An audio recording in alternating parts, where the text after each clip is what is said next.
పల్లెకు పోదాం కార్యక్రమంలో నూజివీడు రూరల్ మండలం పల్లెలమూడి సీతారామపురం గ్రామంలో ప్రవాసం చేసి సమస్యలు చర్చించారు. గోగినేని శ్రీనివాసరావు, అప్పారావు మాట్లాడుతూ ప్రతి పోలింగ్ బూత్ కమిటీలకు అప్డేట్ చేసి శక్తి కేంద్రాలకు అనుసంధానం చేశారు. బీజేపీ ప్రభుత్వంలో ప్రధానమంత్రి నరేంద్ర మోదీ గారు గ్రామంలో అమలు చేస్తున్న సంక్షేమ పథకాల గురించి వివరించారు. నాయకులు మాట్లాడుతూ కార్యకర్తలు ప్రతి గడపకి వెళ్లి బీజేపీ పథకాల అమలు గురించి లబ్ధిదారులకు తెలియజేస్తున్నారు.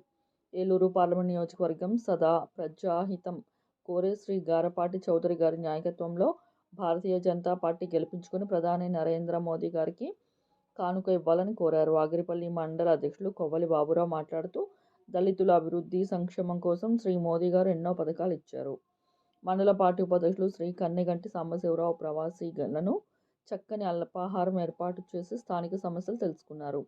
గ్రామ కన్వీనర్లు, కో కన్వీనర్లు, మండల గ్రామ కమిటీ సభ్యులు తదితరులు పాల్గొన్నారు. పల్లెకు పోదాం కార్యక్రమంలో నూజివీడు రూరల్ మండలం తీర్పు దిగవల్లి గ్రామంలో ప్రవాసం చేసి సమస్యలు చర్చించారు. గోగినేని శ్రీనివాస్ కుమార్, అప్పారావు మాట్లాడుతూ ప్రతి పోలింగ్ బూత్ కమిటీలను అప్డేట్ చేసి శక్తి కేంద్రాలను అనుసంధానం చేశారు. బీజేపీ ప్రభుత్వంలో ప్రధాని నరేంద్ర మోదీ గారు